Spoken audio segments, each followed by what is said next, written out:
하나님 우리 아버지와 주 예수 그리스도께서 은총과 평화를 여러분에게 내려주시기를 빕니다. 오늘은 교회력으로 성령 강림절 후 26째 주일이면서 동시에 2023년 마지막 주일인 왕이신 그리스도 주일입니다. 왕이신 예수 그리스도께서 하늘과 땅의 구분이 없이 모두를 다스리는 왕이 되시며 모든 것을 정리한다는 의미로 교회력으로 시작되는 대릴림절 전주로 기념하는 축일입니다. 사실상 교회력은 예수 그리스도의 초림과 재림, 그리고 생애와 죽으심과 부활과 성령 강림으로 그 초점이 그분을 가리키고 있습니다.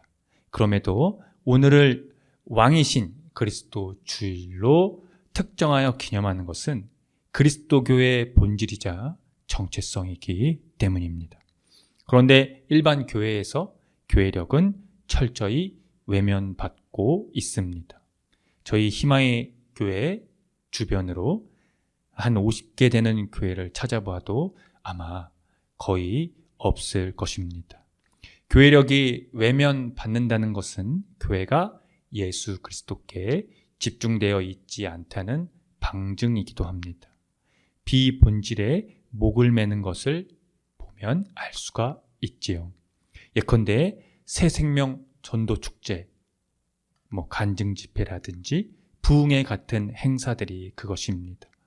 양적 성장에만 급급하고 그런 성장만을 교회의 목적으로 삼고 있는 것이지요. 이런 행사의 궁극적 목적이 아무리 예수 그리스도의 복음에 있다고 해도 그것이 결코 예수님께 집중하는 것은 아닙니다. 교회력으로 오늘이 2023년의 마지막 주일이라고 했습니다. 1년 동안 여러분은 예수 그리스도를 얼마나 깊이 알게 되셨습니까?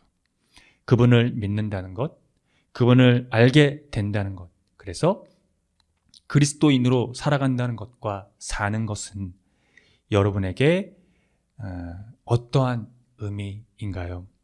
또 예수 그리스도께 집중한다는 것은 무엇을 의미할까요?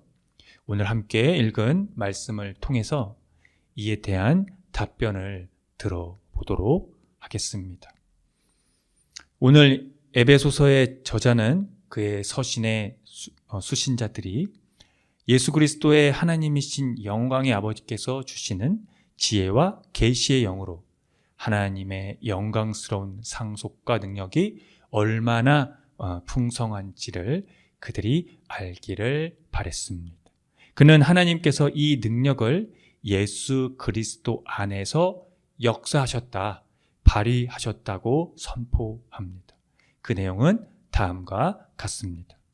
죽은 자들 가운데서 다시 살리시고 하늘에서 자기의 오른편에 앉으시고 모든 통치와 권세와 능력과 주권과 이 세상뿐 아니라 오는 세상에 일컫는 모든 이름 위에 뛰어나게 하시고 또 만물을 그의 발 아래 복종하게 하시고 그를 만물 위에 교회의 머리로 삼으셨다는 것이 그것입니다. 위 내용은 이 그리스도 교회의 모든 공동체를 규정하는 것인데요. 바로 예수 그리스도 안에서 이루어진 하나님의 구원 행위를 가리킵니다. 과거에 이 하나님의 구원 행위가 그리스도 안에서 이루어진 하나님의 힘 있는 활동으로 나타나는 것을 볼 수가 있습니다. 결정적인 것은 그리스도교적 이 신조의 요소들이 이 내용에서 나왔다는 것입니다. 죽은 자들로부터 그리스도의 부활이 바로 그것입니다. 그것은 그리스도교적 신앙 고백의 원초적인 명제라는 겁니다. 하나님의 권능은 그리스도를 이 죽음으로부터 빼앗아 그의 우편으로 올리셨다는 것이 그것이죠. 이것은 단순히 우리에게 요구되는 믿음의 차원뿐만이 아닙니다. 하나님의 고유의 구원 행위이자 그분의 존재 방식입니다. 즉 하나님이 세상을 다스리는 이 통치를 가리키는 것이죠. 그러므로 하나님의 통치에 왜 십자가와 부활이 필연적이어야 하는지에 대해 우리는 직시해야 한다는 것입니다. 능력이 거기에서 역사, 바로 발휘됐다는 것을 말입니다. 오늘 에스겔서와 마태복음의 주 내용은 구원과 심판입니다. 공통적으로 나오는 것은 참 목자와 양에 대한 것입니다. 에스겔은 유다의 이 바벨론 포로기 말을 기록한 유일한 책인데요. 예루살렘에 대한 날카로운 비판과 회복을 큰 맥락으로 하는데 오늘의 본문은 이 회복의 자리를 말하고 있습니다. 그 회복은 하나님이 직접 양떼를 찾아서 돌보신다는 것입니다.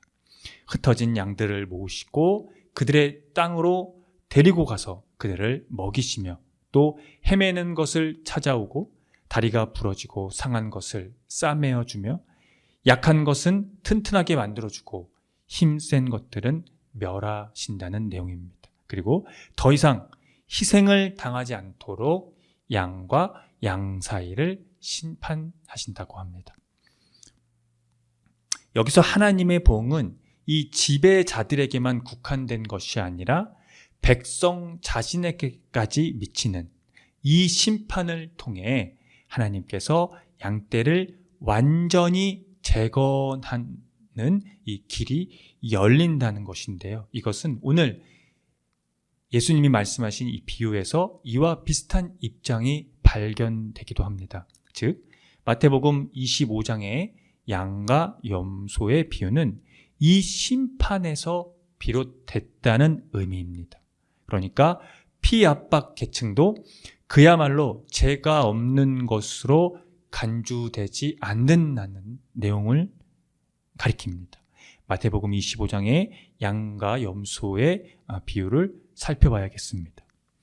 인자가 영광에 둘러싸여 올 때 그는 보좌에 앉아 모든 민족을 불러 모아 목자가 양과 염소를 가르듯이 그들을 갈라서 양은 오른쪽, 염소는 왼쪽에 세운다고 합니다.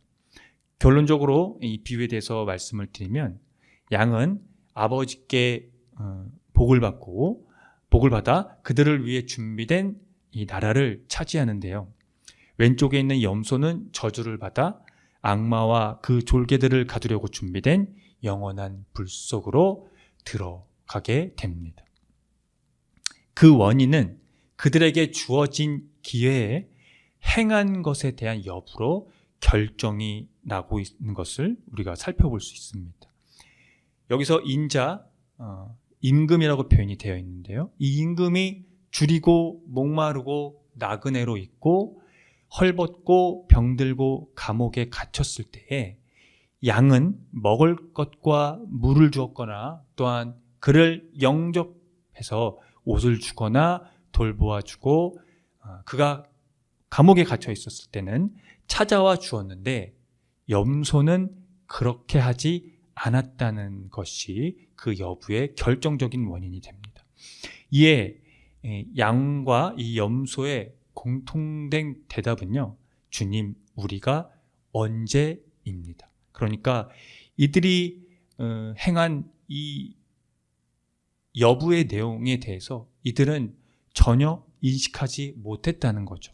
그러자 임금의 대답은 이렇습니다. 여기 내 형제 자매 가운데 지극히 보잘것없는 사람 하나에게 한 여부가 곧 이 임금 자신에게 내게 한 것과 혹은 하지 않은 것이다 라고 대답합니다. 의미심장한 대답입니다. 인자의 이 심판의 때에 이 믿음의 여부와는 관계없이 사랑의 행위만이 의미를 갖고 있습니다. 그러나 중요한 것은 어떠한 이 사랑의 선행적 행위를 하더라도 자기 자신을 위하여 유익하다고 생각하지 않았던 사람들이 이 심판에서 능히 통과가 된다는 것입니다. 그러니까 이 자기 자신을 위해서 유익하다고 생각하고 그것을 계산했다면 그것은 그 심판에서 벗어날 수 없다는 얘기가 된다는 것이죠. 그리스도교는 그렇습니다. 우리가 짐작할 수 있는 종교가 아니라는 것을 가리키는 겁니다. 만일 이 그리스도교가 인간이 예상하는 것과 같은 종류의 우주를 제시한다면 그리스도교는 인간이 만들어낸 종교일 뿐입니다. 그러나 사실 그리스도교는 인간이 만들어낼 수 있는 부류의 것이 아니라는 거죠. 오늘 이 양과 염소의 비유에 대해서도 보면 그것을 우리가 알 수가 있습니다. 이것이 바로 하나님의 구원 행위이자 존재 방식이라는 것을 나타내고 있기 때문입니다. 하나님은 우리가 예측할 수 없는 방식으로 세상을 다스리시고 구원하시며 심판하신다는 것이죠. 여기서 우리가 집중해야 하는 것은 예수 그리스도 안에서 이 하나님의 통치가 드러났다는 사실에 있습니다. 구약성서에서 하나님은 이 종말 사건의 관점에서 왕이라고 불렸습니다. 종말 사건 안에서라는 것을 우리가 인식해야 될 필요가 있습니다. 마태복음 기자가 이 인자를 임금으로, 그러니까 다시 오실 이 예수 그리스도를 임금으로 명시한 것을 우리가 눈여겨보아야 한다는 것이죠. 그래서 에베소서 기자는 하나님께서는 만물을 그리스도의 발 아래 굴복시키시고 그분을 만물 위에 교회의 머리로 삼으셨다고 한 것입니다.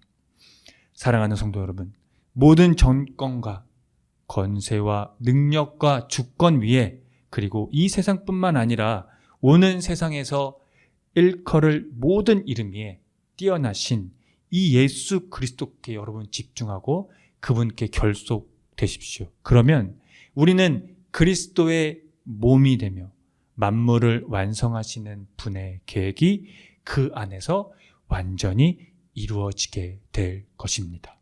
아멘. 함께